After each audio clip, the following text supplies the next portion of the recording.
Welcome to the Long Thread podcast about spinning, stitching, and weaving by hand. The podcast is presented by Long Thread Media, publishers of Spin-Off, Handwoven, Piecework, and Little Looms magazines. Find us online at longthreadmedia.com. I'm your host, Long Thread Media co-founder Anne Marrow. In this spotlight episode, Linda Cortright of Wild Fibers joins me to talk about Cashmere on ice.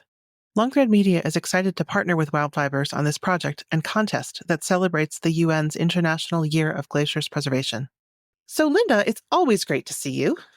Nice to see you, even from far away. Even from far away. So, Linda, this is a pretty exciting project. It's a exciting project, but it's also a huge project. And I think that makes it even more exciting, the fact that we're embarking on a global endeavor. Yes. So let's tell people about it. So, of the world of crazy things that we all encounter, some are good crazy, some are bad crazy. This falls under the category of good crazy. And it started just over a month ago when a man by the name of Sonam Wangchuk, who's an extraordinary Indian from the high Himalayas. He's an entrepreneur, he's an engineer, he's an activist. He has done 2 hunger strikes last year, one up to 21 days. His name is perhaps not that as well known outside of India as it is there, but certainly in my world of Ladakh, we are all so familiar with his incredible work. And so in keeping with his creative, but really quite clever imagination, he decided to bring a section of a glacier all the way from Cardinglaw Pass, which is the highest motorable pass in the world, so they say. Even if it's not the highest, it's incredibly high. It's over 18,000 feet. Wow. And he went up to that pass where there's a glacier, carved out a chunk of a glacier, put it in a huge thermos, insulated, and then packed that glacier with cashmere. Now, why is he doing this? Why is he indeed? Right? Well, it's because the United Nations has declared 2025 the year of International Glaciers Preservation. Doesn't roll off the tongue that smoothly, but it gets the point across. And what Wangchuk wanted to do was to bring this glacier from the high Himalayas all the way to Manhattan, to then present it to the secretary and pack it in cashmere because, yes, cashmere insulates. But more to the point is that the people who raise cashmere goats are the very people that are being affected by melting glaciers. And so the pictures literally of him at the UN unpacking this, which I have to tell you was still actually quite big, as he pulls out these clouds of cashmere, and then sets it on this conference table. And as the glacier slowly begins to melt, I think it drives home the point perfectly as it's surrounded by this cashmere fluff. Now, how did that turn into a contest? A couple Saturdays ago, I was minding my own business, really. Really, you were. And Saturday, laundry, right? Laundry, time to vacuum. And Wangchuk called me. Now, I have to say, I'm sort of surprised he knew my number. He did get it. But because I have a cashmere center in Ladakh, he does know that I'm connected to the handcraft, fiber industry. And the conversation said, so Linda, I'm getting ready to leave for India tomorrow, and I have 4 kgs of cashmere. Do you want it? Now 4 kgs, that's 8 pounds of cashmere. And all I can say is, in the world of wool, that's probably not that much wool. In the world of cashmere, that's a huge amount of cashmere. And I said, well, of course I want it. Of course I want it. And I think he was relieved because I don't think he really wanted to carry 8 pounds of cashmere back. Right. But the idea was, what could I do as someone who is incredibly devoted to the Ladakhi people through the Cashmere Gateway? What could I do with this cashmere that would engage other people, certainly within the fiber industry, about the threat of melting glaciers to the very people that are raising these animals? And I will tell you, before that phone call, I was absolutely ignorant about how severe the crisis is. And one of the things that I think might seem a little bit abstract, you've mentioned that the folks who are raising these animals are very threatened by glaciers melting and that cashmere is a great insulator. But there is a pretty direct link between fine fibers and the kind of environment that produces them. This is really where it's fun to get into the weeds, so to speak. Mm-hmm. So the reason you don't see cashmere goats running around the tropical areas, although you'll see plenty of goats in those areas, is that the cashmere is actually the necessary growth in those high altitude regions that are exceptionally cold. So for one, they need it because they need a warm coat. But the other reason, I think this is something that has always misunderstood. Cashmere is cashmere because it's so fine. It's got that fine micron. And I always quickly like to say your hair on average is 60 microns. Mm. Cashmere only starts at 19 microns. Really good cashmere is about 15.4 to 16.2 microns. So yeah, a lot of detail there. But the reason cashmere gets so fine is because these animals are grazing. Boy, I'm using that word lightly. They're grazing in an area where there isn't that much to eat. And so just as, let's say if you get very, very sick, you might, your hair starts to become weak and starts to break. The same thing is happening with those goats in that they're not getting what we would consider, it works for them, but what we would consider maximum nutrition. And as a result, their own bodily resources don't go into producing a nice coarse fiber. And it's also even more important for them to produce fine fiber because, as we know, cashmere is very warm. It does things like insulate glaciers and insulate humans. And so the fiber that they produce, we have to thank these places for producing this really soft, really fine fiber. I'll tell you something. So I used to raise cashmere goats. So I have an insane amount of really useless information about cashmere. and I live almost at sea level. So this totally defeats it. And certainly cashmere goats, and I want to say that not all cashmere has to come from the high, altitudes, but because historically, nomads have never had a breeding program. They're not sitting there taking fiber samples saying, oh, this one's really coarse and this one's really fine. I mean, for centuries, they've just sort of bred at will. It wasn't until cashmere came to this country in the mid-1980s that we had the ability to start selectively breeding, for fine fiber. In India, interestingly, one of my first times there, Stuckus, my partner at the center, said to me, we were literally driving along the road to Tangla Pass, and there was a herd of goats, and I screamed, stop the car, God forbid I hadn't seen thousands of goats already, but I needed to see these goats. And so we got out of the car, and we went and looked at the goats, and it turned out that these goats were part of the government's stud program. So the government was actually now breeding bucks of fine quality. But interestingly, he turned to me and he said, yeah, but you know what, Chile? There really isn't any good cashmere here. And I sort of looked at him like you're throwing your own goats under the bus? There's no good cashmere. And he said, well, we're only at 13,000 feet. And he said, good cashmere really doesn't start till sort of, let's say 13,000 and up. The reason being, the higher up you go, the less food there is to eat. There's a direct correlation. So if you're not doing a great breeding program, which the government is working on improving for them, okay, you want that high altitude area, which now takes us directly to where the glaciers are. Yeah. So this is already a hard place to live and a hard place to kind of graze your animals. And, speaking of high altitude, one of the things that's happening is that the glaciers are receding up the mountains. Is that right? Right. And I think this was such an important lesson. Again, I wish I could claim that I was more up to speed with this prior to this event, and I really wasn't. I think many of us think about climate change, melting glaciers in the polar regions, and oh my God, we're losing polar bears, et cetera. All of that is true. when you go to glaciers that are forming up in high altitude areas, when they melt, two things are happening. One, obviously, that meltwater is increasing water flow that's not always appreciated. Okay.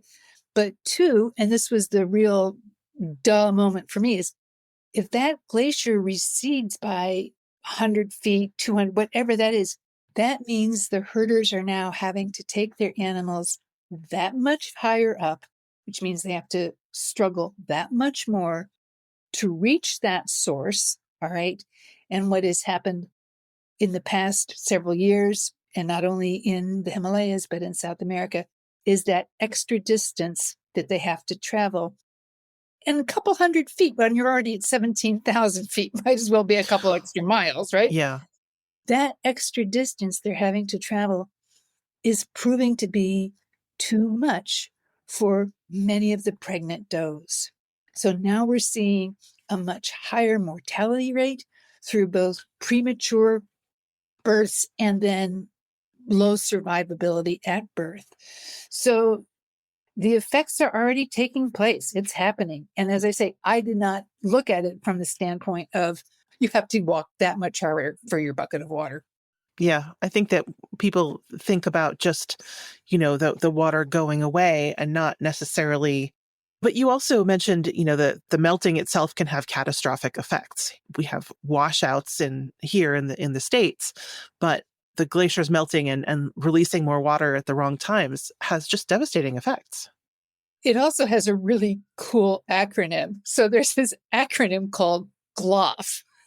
Gloss. GLOF, right? Oh my gosh. But it's actually a really important part of understanding, especially in the high mountain areas, what's happening. So what happens is as these glaciers melt, they frequently form a lake. Okay. So this depression in the ground, and then which typically picture a lake that maybe would have a dam at one end because there's always going to be a weak spot. As ice melts and then that water starts to press on the lip, all of a sudden you have GLOF, glacial lake outburst flood, which actually GLOF is easier to say. Yes. And millions of gallons, although they measure it in cubic meters, just bursts open. The biggest one happened in India back in 2021. It happened in Sikkim. That GLOF carried on for 326 miles. The river it fed into rose 60 feet. Oh my gosh. Like, again, these numbers are startling, and they're meant to be.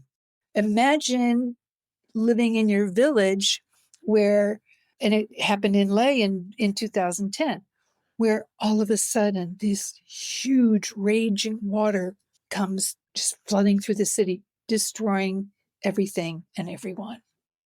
It's kind of hard to imagine that scale. I think this is one of the big reasons I'm such a proponent of travel, besides the fact that it's my business. But, to have been to these places and to stand, well, even just last year when I was in England, this river that flooded again because of climate change, Northern England, we're not talking about the Himalayas. The river rose 14 feet and there was a little mark on the side of a building along Main Street that said, this is where the river rose to. And I thought, if I'd been here 6 years ago, I would have been standing, completely underwater. Again, I'll just briefly talk. Stepkus was caught in this big flood in 2010. And he is a nomad. He is as tough and as resilient as they come. And he lost his home in the flood. And he talks about running, looking back over his shoulder, seeing someone running, looking back, and that someone was gone. He wound up he had to move, and literally wound up moving up high on a hill, saying, I will never go through that again. And I think that's, certainly we have floods in this country. I mean, flooding is not unique to there, but yes. when you've stood on the ground and dear friend is affected, it does alter your perspective. And I think that part of what Anchuk did is so powerful, partly because it takes something that seems very abstract and far away. I mean, many of us don't know people who were caught in that flood. And it's this sort of, dramatic chunk of ice flown across the world to New York, but something that we can visualize, something that we can understand. And also we understand how it affects us. And I think that for fiber people, that cashmere part is a particularly strong connection, because 4 kgs of cashmere, how many goats worth is that? Average goat produces de-haired between 4 and 6 ounces. So to convert ounces, so 1 ounce is 27 grams. Oh, I'm going to have to do some math. Okay, so I can tell you, but so when I picked up the cashmere in New York, right? Mm-hmm. It just happened that I had to be in New York City the following week anyway. And so I said, well, sure, I want it. And you don't even have to send it to me. I'll come and pick it up in New York. And he had left it with his stepson, who literally walked into the coffee shop right by Grand Central Station, walked into a coffee shop holding 2 large, hefty garbage bags. I mean, they didn't weigh but more than 3 pounds apiece. Do you know what I mean? They didn't weigh very much at all. And I was going to bring it back. And I thought, I don't think I can bring these 2 garbage bags, back on the bus. So I had one of my traveling duffel bags, and he looked at me and he said, oh, it's not going to fit in that bag. And I said, oh, yes, it is. So we sat there on a Sunday afternoon, literally pulling out thousands of dollars worth of cashmere in a coffee shop, stuffing it into my small duffel bag. I remember saying to him, bet you didn't think you'd signed up for this, did you? So yeah, it is a lot of cashmere. Yeah. Well, I think that's one of the things that as a fiber crafter, I do love about this fiber is that it can be costly, but you can make a lot with a small amount. Absolutely. So this Cashmere and Ice program that we're working on is an opportunity for crafters to not only understand our connection with the world of people who are producing fiber who are affected by climate change, but also to get our hands on some really beautiful fiber. Oh, I think I want to say that goes without saying, but no, it needs to be said. So part of what happens, and I think this is very true for people who really take an interest in the yarn that they're purchasing, the yarn/fiber, and that is by the time it reaches their hands, most of it is being processed, perhaps not in the most environmentally sensitive manner, right? Which means typically it's carbonized. The carbonization process degrades the quality of the fiber, but all of those are fast and economical. When you look at cashmere that has, and I'm so sensitive to use the word organic, but I can assure you those cashmere goats are not grazing on fertilized, it is actually done, where it's processed in the mill and the dock, they actually heat the water through their solar power. I mean, just such a sensitive way, but also it means, it's done, if I can say this, in small hand batches. Mm-hmm. So you're getting really beautiful cashmere. And it's like anything else. It's the difference between buying a generic brand of cola and Coca-Cola or wine that comes in a box versus wine that'll break your bank account. Mm-hmm. Just because it's cashmere, there's a huge range in it. Right. And the cashmere that I unpacked from that glacier, I should say, that was given to me, I mean, it's just beautiful. It's beautiful fiber. Yeah. And so with the Cashmere and Ice contest, we are inviting fiber artists to explore how beautiful cashmere is and to make something that sort of, celebrates this connection and recognizes the importance of these animals and these herders in our fiber lives. Absolutely. And I think anytime someone's picking up yarn or picking up roving, to understand what is the story behind that. I mean, all of this took a big shift, I think, with Fiber Shed.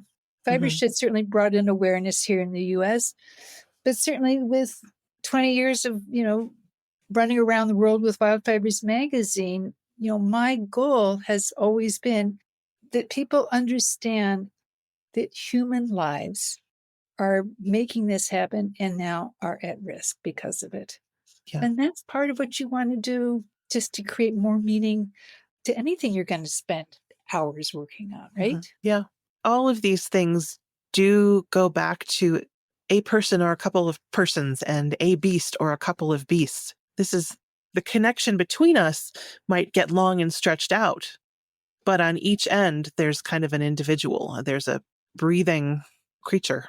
The first time I met a nomad standing there with, their herd of 200 cashmere goats, and I'm thinking, well, I have 30 goats back home.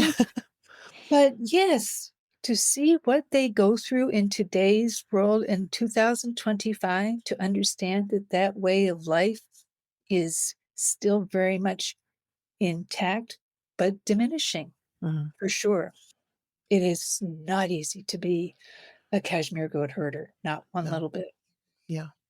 So let's talk a little bit about this Cashmere on Ice contest and project that we're working on. We have a website at cashmere.longthreadmedia.com where crafters can find all of the details. But the gist of it is that we're asking people to make a project that contains at least 50% cashmere and enter it in one of 4 categories, or just show their work in our gallery and kind of browse and see what beautiful things other crafters are making.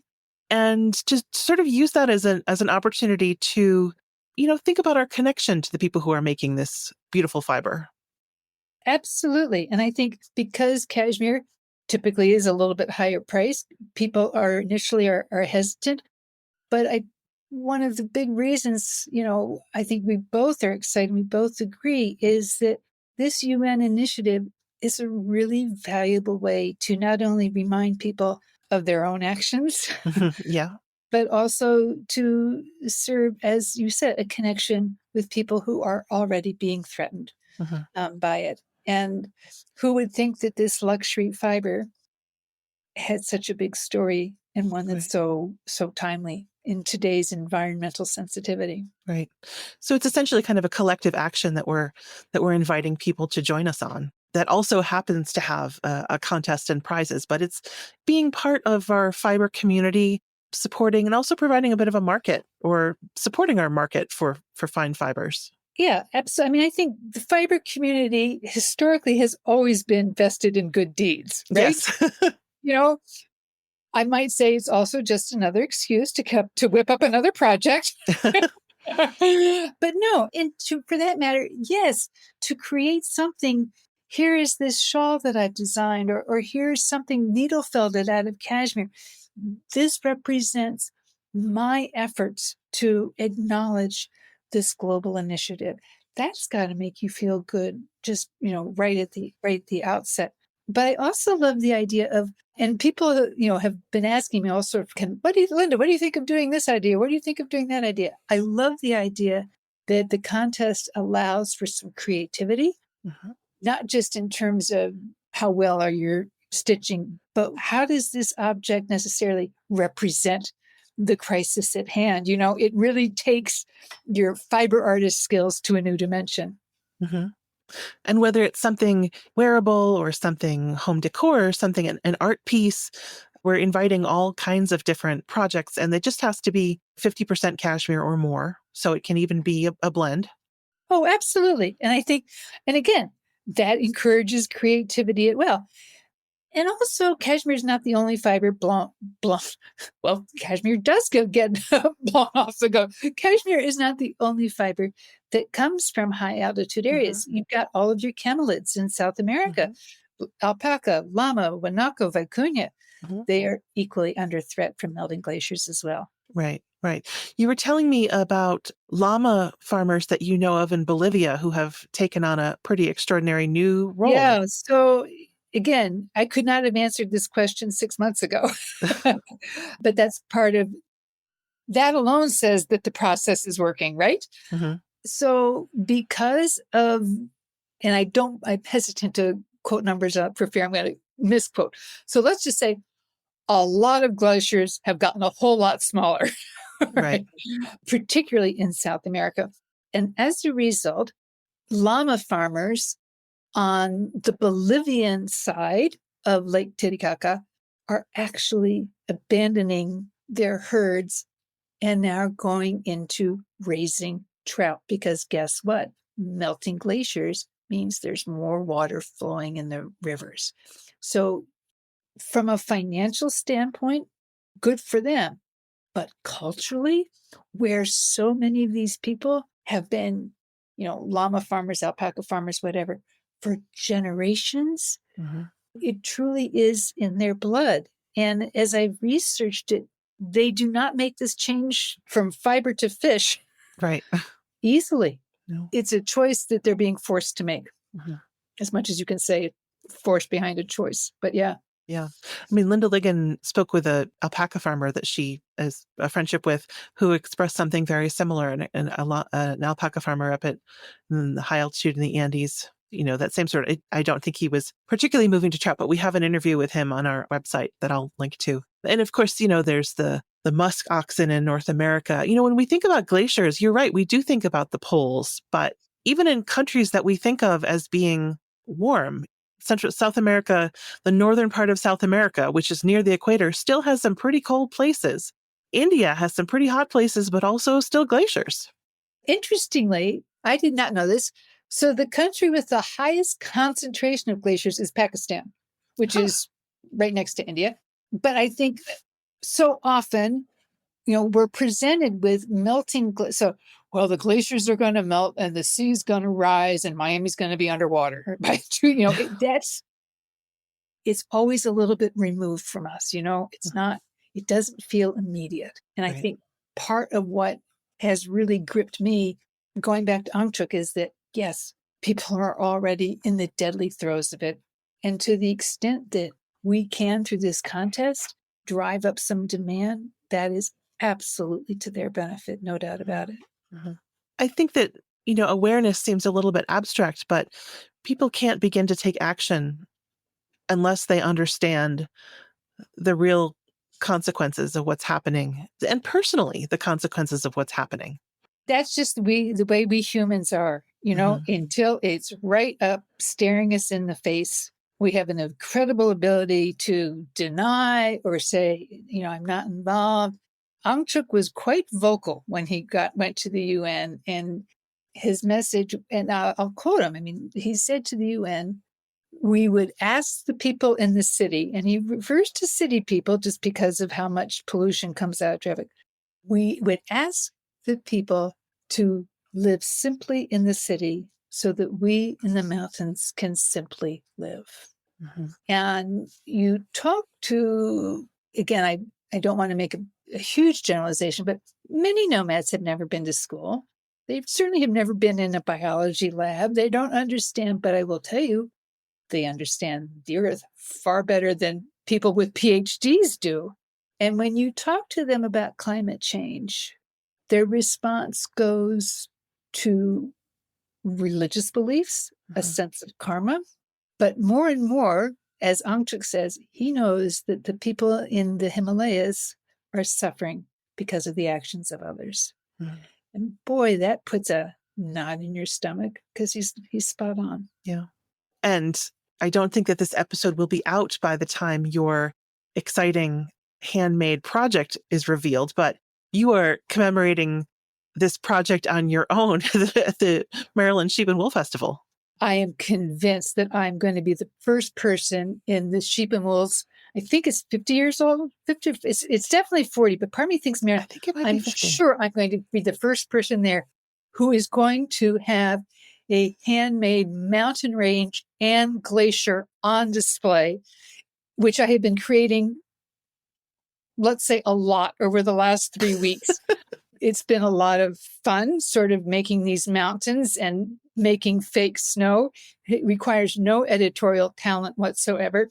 I'm not so sure if it looks as if it was done by a 7th grader or maybe a 5th grader. But the object is this, I've created this mountain range, which I'll stock with about 10 pounds of ice. Can't get the glacier, Angchuk wound up putting the remainder of the glacier into the East River. I should have said, yes, I'll take the Cashmere, but give me the glacier too. That would have really... Taking that home on the bus would have been something. Right. I could have just kept packing it in Cashmere.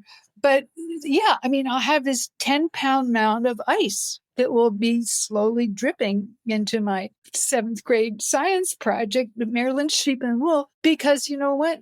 Nothing is going to, that's a much stronger message than just having a little sign in my booth that says Cashmere on ice. No, let's take a look at it right here. And Maryland sheep and wool, I think, is May 3rd through 3rd and 4th this year. Is that correct? Very early. Very early. Very early, yes. So you'll have to take pictures. But I have to tell you, I am a little concerned about transporting it down from Maine to Baltimore. It's not very travel worthy. Right. And every time I move it from a room in the house, I always lose several. There's always a little earthquake and a bit of snow comes falling off the top of the mountains, right? So I'm taking a whole separate Tupperware container of the snow that I made, right? So I can do any last minute additions to my glacier once I get it set up at the show. I'm not sure I'm going to bring that glacier back. We'll see how difficult it is. It may have a quiet death at 4:01 on Sunday afternoon, but yeah, I'm excited. You know what? I'm excited that even if we can just get people to be thinking about this impact in a way that certainly I wasn't a few months ago, and that is part of the fiber industry where we are, I think by definition, we want to do good. We love to be engaged, and it's great to have a project that will help spread the word while making a difference afar. That feels like it's meeting a lot of objectives. Well, it seems to me that this is a project that it probably doesn't meet the criterion of 50% made out of cashmere, but I do hope that you will include pictures of this in our gallery so that people can see. You know what? For the amount of time I've put into it, yes, I think it should be in there. Absolutely. Yes. Well, and you know what? Here's the other thing. This is where inspiration comes from. Do you know? And that's what I love about all of this, is just this idea that we're able to take something from very far away and give it a meaningful presence right there in the main building at Maryland Sheep and Wool Festival. Why not? That's how messages work. Yes. So speaking of building glaciers, and also speaking of imagination, I was reading about an amazing project that Angchuk has been working on for years. Can you tell me about that? He actually won the Rolex Award for Innovation for having built an artificial glacier. And the idea is, again, this was not in my wheelhouse. So because glaciers are melting earlier in the season than they have, what happens is now you've got the water coming into the valley before the crops are ready. Okay. And you're also getting, so melting water does do some good, obviously it is needed. So as climate change has changed sort of the timing of the seasons, it's been to the detriment of farmers that they're not having access to the water. In 2011, Angchuk actually built an artificial glacier by taking a long hose, diverting it to an area, simply put, as we can all imagine, sort of letting the hose squirt upright like a fountain because it's so cold. No sooner would the water come out than it would begin to freeze and we get larger, and put in a whole lot of engineering and other fine information. And you wind up building a glacier in such a way that faces the sun so that as it does get warm, it's melting more slowly than in a typical placement. So now there are something like, I think 25, the largest one is over 100 feet. There are 25 artificial glaciers in Ladakh now. And they're working on the technology all the time. So I think it's good to know that there are steps being done to address the issues of climate change, right? That's why we want to get people's minds engaged. That's true. And you can't do anything about it if you're not aware that it's a problem. So Absolutely. Absolutely. You can't fix something if you don't know it's broken, right? I think that that's something that a lot of people aren't aware of, is that the scope of the problem is bigger than most of us think about, but there are solutions in more places than we would have thought. That in some cases we are decreasing the rate at which things are getting bad or something like that. It's a little bit hard to Yes. talk about, but we may feel like we're incapable of making a positive difference. But having an awareness that this is an issue and then turning some attention to it and some ingenuity to it can actually change people's lives. 100%. And that's why you have to stay informed. Mm-hmm. Absolutely. Mm-hmm. Yeah. Well, Linda, this is a really exciting project, and we are looking forward to working with you on it over the next 6 months or so. The last day to enter the contest is September 1st, although you can certainly look at the gallery after that, and we'll have judging and voting for the People's Choice Award. And you can find all that information at cashmere.longthreadmedia.com for the Cashmere on Ice contest. Right. And you're going to let me also say that we have a $500 prize. Of course. For the project made just with cashmere from Ladakh, because this really is where it all started with Ang Chuk's great innovation. And he is really thrilled to know that the cashmere he brought over is having a second life. Yes. And helping to spread the message further. So I think this is a great collaboration. I love that we're doing this together. And now we get to see what fiber artists get to do with the challenge. Absolutely. And also participating with us are Knit Pro, a needle and fiber arts tool company based in Jaipur in India, June Cashmere, which works with cashmere goats from Kyrgyzstan, and the Cashmere Goat, which I love because it is kind of just down the road from you in Camden, Maine. My backyard. Who would think that my yarn shop is called Cashmere Goat? And they're also offering another prize. So the prizes for this are lovely. But I'm also going to say, really almost feels secondary to our overall objective of getting the message out there. I think everybody who gets to have some cashmere running through their hands kind of wins. And as a former cashmere farmer, I can tell you, you really win because all the hard work's already been done. That's true. Yes. Well, thank you so much, Linda. Good luck with your glacier, and we'll be in touch. My glacier's heading to Maryland. Yes, this has been wonderful as always, Anne. So great to talk to you. Thanks to our sponsors for supporting the podcast. Thank you for listening to the Long Thread Podcast. If you've enjoyed this episode, please rate the show and leave us a comment on Apple Podcasts or your favorite podcast platform. Thanks again.